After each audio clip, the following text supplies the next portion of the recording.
जय श्री कृष्ण। मित्रों, आ विडियो में सांभळशुं अधिक मासनुं महात्म्य दर्शावती सुंदर कथा वार्ता प्रभुना परोणा। आ महीना में नित्य एक अध्याय अने एक कथा सांभळवानो महिमा छे तथा भगवान पुरुषोत्तम रायनी पूजा करी दान पुण्य करी पवित्र नदी के जलाशय में स्नान करवानो महिमा छे। कहेवाय छे के आ महीना में प्रभुनी भक्ति करवाथी पूजा पाठ स्तुति कीर्तन कालावाला करवाथी भगवान पुरुषोत्तम राय प्रसन्न थाय छे। तेनी कृपाथी जीवन में सुख शांति आवे छे, समृद्धि आवे छे। परंतु जे लोकोने आ महीना में पूजा पाठ भक्ति स्नान दान वगैरह करी शकवा समर्थ नथी तो तेमणे नित्य एक कथा अने एक अध्याय जरूर सांभळवो जोईए।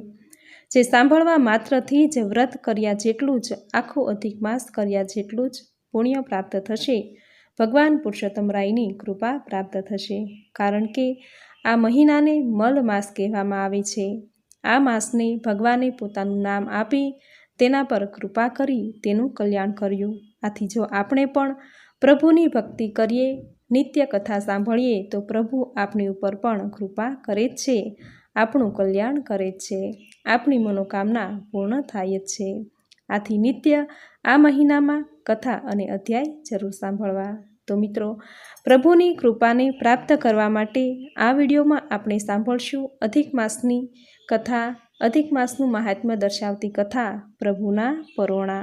जो आपने आ कथा सांभळवी गमे तो विडियोने लाइक शेर कॉमेंट करी, चेनल पर नवा छो तो चेनल सब्सक्राइब करी बाजुमां बेल आइकन प्रेस करी देजो।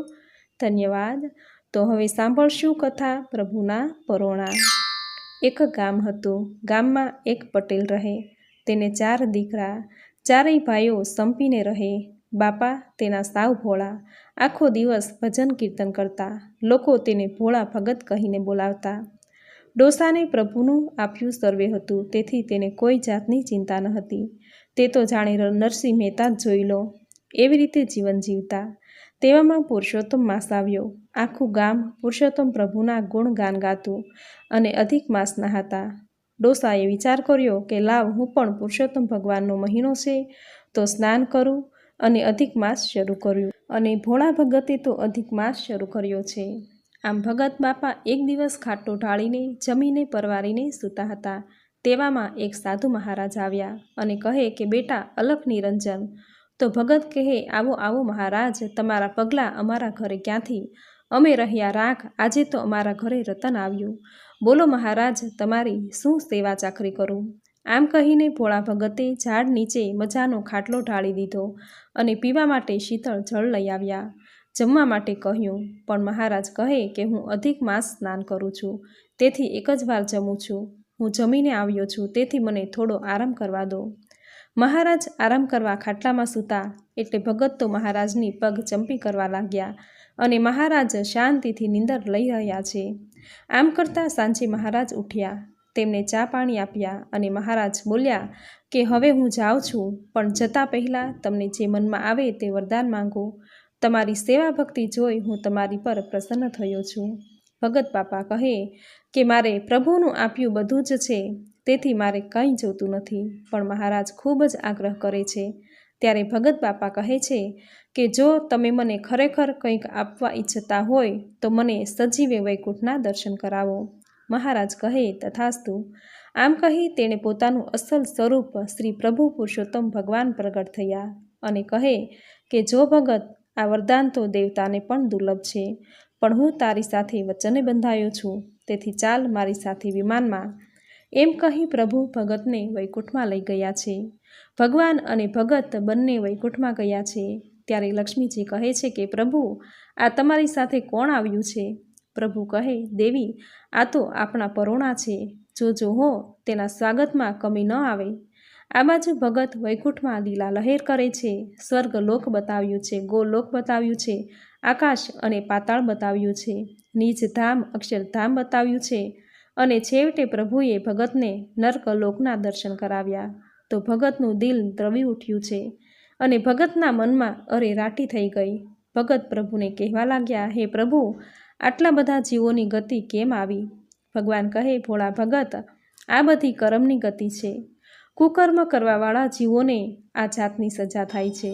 સત્કર્મ કરવાવાળા સત્કર્મીઓ વૈકુંઠમાં વાસ થાય છે. આમ ભગવાને ભોળા ભગતને કર્મની ગતિ સમજાવી છે.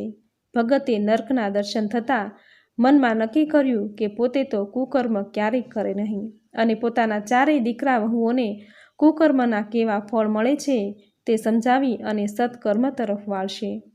આ બાજુ ચારેય દીકરાઓ તો બાપાને શોધવા મંડી પડ્યા છે, પણ બાપાનો ક્યાંય ગામ આખામાં પત્તો મળતો નથી. આથી છોકરાઓ તો નિરાશ થઈને બેઠા. ત્યારે એક જણે કહ્યું કે બ્રાહ્મણને પૂછી જુઓ.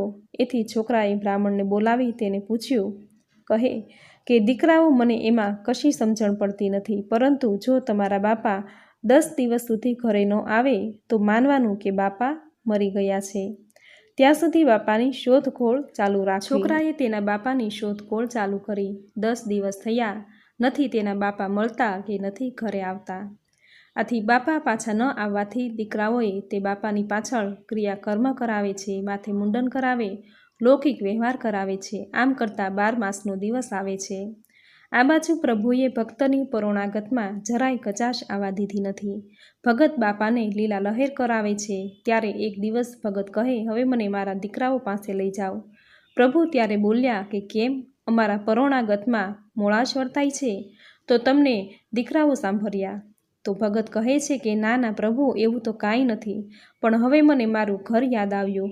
મારા દીકરા મારી વાટ જોતા હશે. ચાલો ભગત, તમને ઘરે મૂકી જાઓ.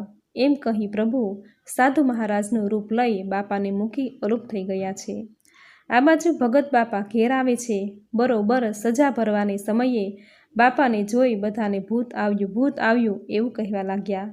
તો ભગત કહે કે દીકરાઓ, હું ભૂત નથી, હું તો તમારો બાપ જ છું.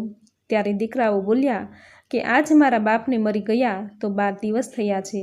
જુઓ, આખું ગામ તથા સર્વે સગા વહાલા તમારા 12માનો લાડવો ખાવા ભેગા થયા છે અને 12 દાડે ભૂત બોલ્યું, હું તારો બાપ, જા ભાગ અહીંથી ભાગ, નહીંતર જોવા જેવી થશે. ત્યારે બાપા બોલ્યા કે દીકરાઓ, હું તમારો બાપ છું, હું ભૂત નથી, મારામાં વિશ્વાસ રાખો. હું તો 10 દિવસ વૈકુંઠના દર્શન કરવા ગયો હતો. ત્યારે ગામ આખું કહે, જો ભોળા ભગત, ખરેખર તમે વૈકુંઠ ગયા હોય તો અમને બધાને પણ પ્રભુના દર્શન કરાવો તો તમે ભગત, નહીંતર તો અમે ભૂત માનશું. ત્યારે ભગત કહે છે કે પ્રભુ, આ તો ખરી થઈ. તમારે બધાને દર્શન આપી હું એમનો બાપ છું તેવું કહેવું પડશે. પ્રભુ, તમારા ભગતની સાથે તમારી પણ કસોટી થાય છે.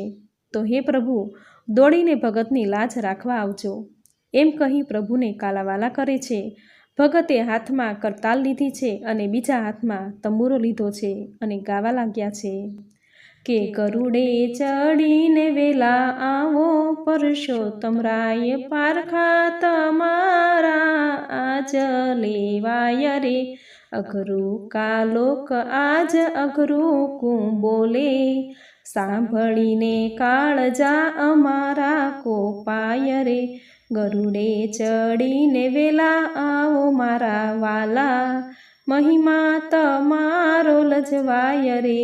ગરુડે ચડીને આવો મારા વાલા.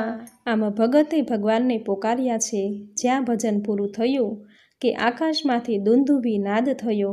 બધાય ગામના લોકો આકાશ તરફ જોવા લાગ્યા તો ભગવાન ગરુડ ઉપર બેસીને આવી રહ્યા છે. ભગવાનને આવતા જોઈ ભોળા ભગત પોકારી ઉઠ્યા કે વાહ મારા વાલીડા વાહ, આખરે તે તારા ભગતની લાજ રાખી. મારો વાલો ગરુડે ચડીને આવ્યો કહેતા જ દોડીને ભગવાનના ચરણમાં પડ્યા છે. આંખમાંથી આંસુની ધારા વહી જાય છે. ભગવાન પોતાના ભોળા ભગતને ઊભા કરીને કહેવા લાગ્યા કે ઉઠો ભગત. ભગતને ઉઠાડ્યા છે. પછી બધાય સાંભળે તેમ બોલ્યા કે ભગતજી, સર્વે હકીકત હું જાણું છું. જે કોઈએ સત્કર્મ કર્યા હશે એ સર્વને વૈકુંઠની યાત્રા થશે.